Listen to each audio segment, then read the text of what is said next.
All right, welcome back, everyone. Let's have a little bit of fun. So after yesterday's videos where I did a mock draft and I did trade expectations on the trade down. If you haven't seen the trade expectation one, it's a good one. The sound is a little mixed up because it's the first day that I had my microphone. I'm trying to get a little more professional with this, and I didn't have it figured out, so I apologize for that one, but the content in there is decent stuff. But what I want to do today is go over some what realistic trade downs might look like for the Bears. Because if you're playing around on your PFN or PFF mock draft simulator, they're not going to give you realistic trade examples. They're going to say you can trade the Commanders at 2 for their first, second, and third this year and their first and second next year and fleece them without even blinking an eye. But the reality is that's not what it's going to look like. So I did that video on trade value charts and what trades will look like. And I was actually pretty spot on last year when I predicted the Carolina. Now, it wasn't the only one I did, but when I predicted what Carolina's trade would look like, I just didn't have DJ Moore as a part of that. I had another future second round pick as part of that. So these things can be predicted to a sense, but what polls pulled off is better than what anybody in this world could have gotten from the Panthers. So you hear about all these trade scenarios right now, and it's going to be this way from now until 3 months from now when the draft happens. You're going to hear all sorts of different trade scenarios. From the most popular one you're hearing right now of trading down to 2 and getting a haul from Washington to trading down to 3 and getting a haul from New England to trading all the way down to 13 with the Raiders and getting Max Crosby. I mean, you're going to hear all sorts of stuff. And those things happen in drafts. You hear the rumors like crazy. You're hearing rumors now today about Justin Fields being worth number 8 overall pick from Atlanta. Teams send out these rumors and media put out these rumors on purpose. They have a purpose behind what they're doing.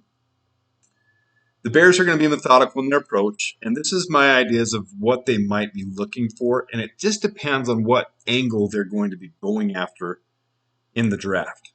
So, first of all, let's look at what really the team needs are in the first round, because we have 2 top 10 picks, and that's something that doesn't happen very often. The Bears have a unique opportunity here to capitalize on this draft. So according to PFF, our worst grades this last year were at wide receiver, center, defensive interior, then guard, safety, and edge. Now you hear a lot of people talking about how we're probably going to go after wide receiver, offensive tackle, and edge. The reality is Braxton Jones actually graded out better than Darnell Wright this year. Is Braxton Jones better than Darnell Wright? I don't think so. And I don't think long term that's what's going to be the case either. Guard was obviously a position of weakness for us, but we're locked in with Nate Davis's contract, and the distractions he had and the hiccups and the issues he had coming over here really relay into that issue of his bad grade. Is it salvageable? Can he get back to looking like a better? I mean, he was never an elite guard. He was definitely a step up from where we were in 2022. So where's it going to be? It's definitely a position of need for me in my looking at this, but it's not going to be one of those things you pick at the top of the first round because that's just not the players that will be going at the top of the first round. Same with center. Center was one of our worst graded positions this year. Absolutely bar down across everybody who came in there. It's actually kind of funny because Doug Kramer, who ended up on the practice squad at the end of the year, was cut and then brought back, only played 2 snaps the entire season at center, but he had the best PFF grade for us. That's how bad we were at center this year. So it's a position of need, but it's not going to be a need that we take at the top of the first round. Graham Barton is the highest projected center at this point, a converted tackle, and that's somewhere at the end of the first, beginning of the second round. And I don't think the Bears are going to go after Graham Barton either. There's other options later or in free agency. I digress. We're not going to go down that path right now. So what really are the needs the Bears are going to look for? Mock draft database is another one that I look at. It's not an end-all, be-all by any means, so please don't take this as gospel, but they have a decent view on what team needs are, and they have the Bears team needs right here as wide receiver first, quarterback, edge, offensive tackle, interior offensive lineman, defensive interior, and then safety. All right, so here's the dilemma. Are we taking a quarterback? Are we sticking with Justin Fields? What are we going to do? Nobody knows. You know my platform at this point. I'm really vying for us to keep Justin Fields. That's just because of my preference of draft capital value, where we can trade down and get more picks to be able to build this team long term. That's just my personal feel, and I really like Justin Fields. When you look into his metrics, when you look at how he's done, how this team had the line had hurries on 12% of every snap, so 1 out of every 9 times, 1 out of every eight times he took a snap, he didn't even get a chance to throw the ball. Anyways, we're going to digress some more. What are we going to do? Nobody knows at this point. Nobody knows. And at the end of the day, we have a torn fan base, and I am very much advocating to keep Justin Fields. And until the decision is made either way, I'm going to keep doing that. And those who don't know, I live in Las Vegas. If if the Bears don't keep him, I sure as heck hope they trade him to Vegas because I would love to watch him some more here. I'm a huge Justin Fields fan. But I would never change my allegiance from the Bears.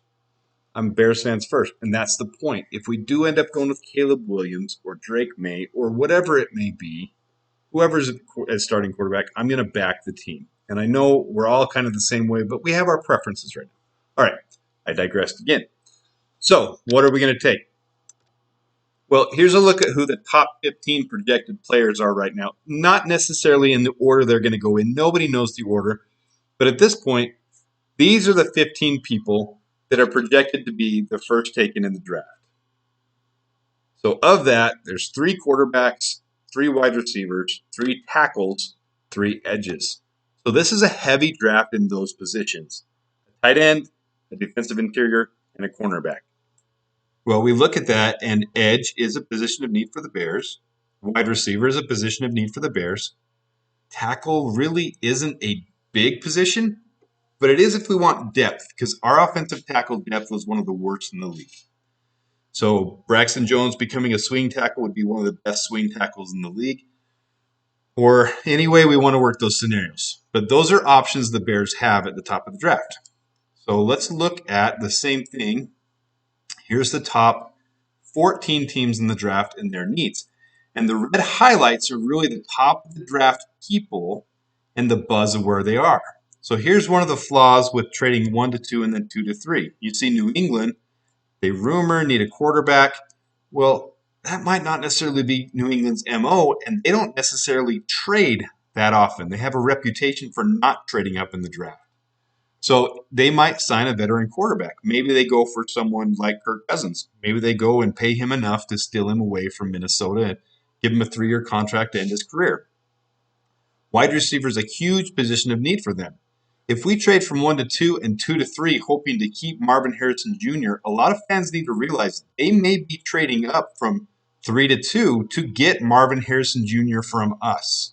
To say, hey, we're gonna trade you. We're gonna pay you a little extra because we really want this generational wide receiver that's really the highest touted player in this draft. We want to come up and get him. We're going to pay you. You think we're going to get a quarterback? We're going to come up and get Marvin Harrison Jr. Anyways, there's a million ways this can shake out, guys. So there's no guarantees on the draft, which is why I don't think the 1 to 2, 2 to 3 scenario is really viable. It's not really something that you ever see or is a guaranteed lock to get Marvin Harrison Jr. anyways. It's pretty established that the Commanders are probably going to take a quarterback at 2. That's a pretty safe bet to trade down there. Now, the draft capital you can see as it goes down lowers from team to team to team to team, and that's the unique position the Bears are in. We're really the 9th worst team in the league this year, but we have the most draft capital because of what we got from Carolina. So sitting there at 9, we have 4,720. That's not normal. We're in a great position. But as it goes down, it's less and less because those top picks are worth the most. So some other teams like the Giants, a lot of people think they might be taking a quarterback too, but the reality is they have Daniel Jones in a long-term contract, and he really didn't play that poorly before he got injured. They are a lot like the Bears where they have positions of need to fill around the quarterback before you really want to replace the quarterback. If you look deep into these teams, some of them have similar attributes. Unlike Atlanta, where they're pretty well built up, they're a competing team now, but they do need a quarterback. So if you're asking me which teams are most likely to be drafting a quarterback guaranteed in the draft, well, right now it's probably Washington, Atlanta, Denver, Las Vegas, and probably New England. But that's not a guarantee, depending on what happens. Maybe they love Caleb Williams, but they don't like Drake May or Jaden Daniels. Caleb Williams gets taken by Washington. They're not going to want one of the other ones. They're going to take a wide receiver and pick a quarterback later. Who knows? Who knows how that's going to happen? So here's some scenarios where I think the Bears could fall into. This is 3 scenarios from me thinking most likely to least likely. Number 1, small trade down to focus on Marvin Harrison Jr. This is capitalizing on the draft pick and draft capital and getting the player that we most need and want. That scenario would be us trading down 1-1 to one spot to get 1-2 and then getting our own pick back from Washington, as well as next year's first round pick from them. And that's a pretty dang good haul. That's a big haul for trading back one spot. Or you could get 1-2 this year, 234, 241, and next year's second round pick instead of a first round pick. So essentially you're getting a late first round, early second round this year, 234, and a second round next year instead of a first round. Both of those pan out to be high value trades. Those would be very profitable on the Bears side. And if either one of those gets proposed to us, we do it in a heartbeat. You're going to see that happen. It's not realistic what you're seeing on your trade simulators to see 1-2, 234, 3, 68, 66, next year's first, next year's second, and a player. Like, it's just not realistic. So that's scenario number 1. This is the one I like the most, and I would be very happy if we did it. Getting a second rounder this year and a first rounder next year and getting Marvin Harrison Jr., I would be happy all day if that happened. Scenario number 2, more draft capital for the future. So this is more focused on not necessarily saying we have to have Marvin Harrison Jr. And all these, you have to realize all these trade scenarios focus around the Bears keeping Justin Fields. Because if we're not keeping Justin Fields, we're going to be using the first overall pick on the quarterback that we want. It's not really realistic for a GM whose job is probably on the line if he has a couple of bad decisions to say, I don't want the quarterback I want to pick. I'm going to trade down, and I'm going to pick whoever's there later. You have the number 1 pick, and you want a quarterback, you're going to go after who you want. You're going to pick your choice. So number 2, we're going to get the first, second, and third round picks this year from the Falcons and 2 future first round picks for dropping down 7 spots to number 8. And that is a haul as well. It's very similar value to the last scenario. It's almost identical in value. Both of these are valued the same as a higher class top tier, about 1,000 extra points if you do the Jimmy Johnson trade value chart. And these are realistic. And the focus of this one is to get the best wide receiver, offensive tackle, or defensive end that we like, who's available at 8 and 9. Basically giving up your rights to the top of the draft and saying there's so many good players at the top of this draft. There's 3 wide receivers, 3 offensive tackles, 3 defensive ends that are all predicted to be top 15. We're going to take the top of our board at 8 and 9, and we're going to select who we want. I like this scenario too. I don't love it as much as the last one because I really want to get Marvin Harrison Jr., but I like the fact that it gives us so much draft capital, and it's high draft capital. 2 future first-round picks. This is the gift that keeps on giving from the DJ Moore, Bryce Young, number 1 overall pick trade last year. So I like this one as well. Here's scenario number 3 that's very much like what the Texans did last year. We're going to drop down, we're going to watch the board, and we're going to trade back up. And a good trade partner for that would be the Los Angeles Chargers, who don't have a high need for these positions that are at the top, who are more in the need for a cornerback as their primary need. And that's not really a top 15 pick. I mean, there's one there, and there could be Nate Wiggins, bumping up there with Kool-Aid McKinstry as well. You never know how things go. All of a sudden, things can start turning, and positions start going, and teams start getting frantic, and they start choosing that because they want to get their guy that they need. So in this scenario, you're going to get a haul. You're going to get a major haul from drafting down from 1 to 13. You're going to get this year's first, second, third. We're going to make them throw in a kicker because they have 3 6th-round picks this year. So the little boost at the end is the 6th round, the top 6th-round pick they have. We're going to get next year's first and second and a first round in 2026. So we got a haul. And the value is very similar to the other ones for dropping down that far, about 1,000 over. But then We get to 1-5 and Joe Alt is there, and we want Joe Alt. Or Malik Neighbors, if we love Malik Neighbors, and he hasn't gone off the board yet. And we really want this player. I'm not saying specifically who. I'm just saying we get to 5. Some have come off the board. Or maybe even, heck, we realize that Drake May is still there at 5, and we wanted Drake May at quarterback. We got this haul, and we're willing to give some of it back up to have a backup quarterback to Justin Fields this year to have Drake May learn under him. These are just scenarios. We're just talking about this. Okay, so whatever it is, the Bears see their guy at 1-5, and we want to get the guy that we want. Most likely a wide receiver or a tackle that we really love. We're willing to give back 113, 377 that we just got from the Raiders, and a 2025 first-round pick, either ours or the Raiders. So we're giving up that first. We'll still have our own first or the Raiders first. We'll have the Panthers and the Raiders second next year and our own, and we'll have a 2026 first-round pick. So we've still got a haul out of this. But that gives us the ability to trade up and get the guy we want at a high value at the 5th overall pick, and then we can still get the other guy an edge, a tackle, wide receiver, whoever we want at number 9 overall.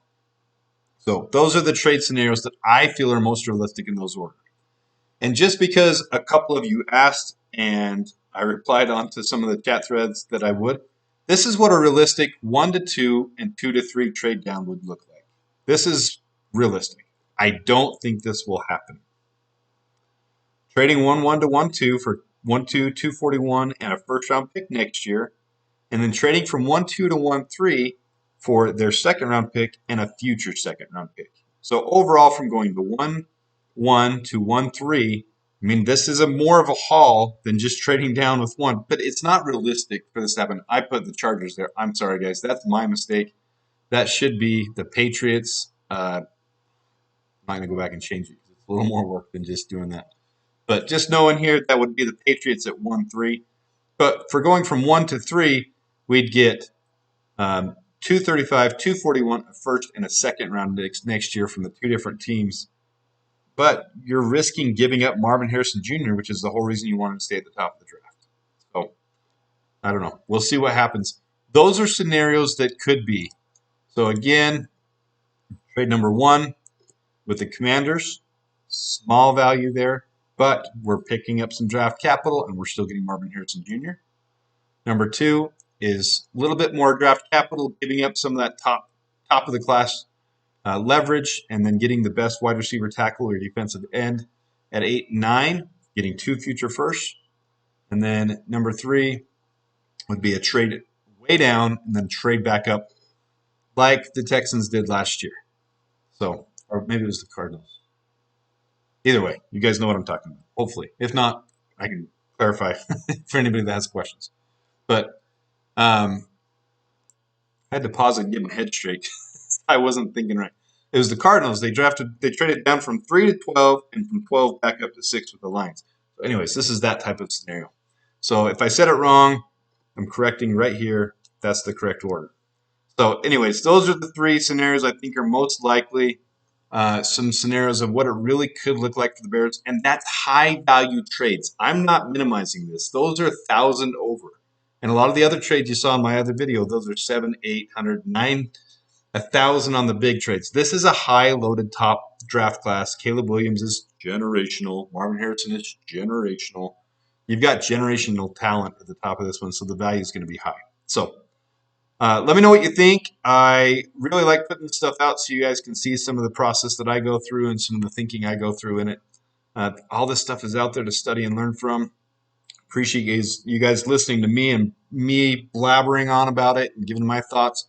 Let me know your thoughts. Until next time, thanks for tuning in and bear down.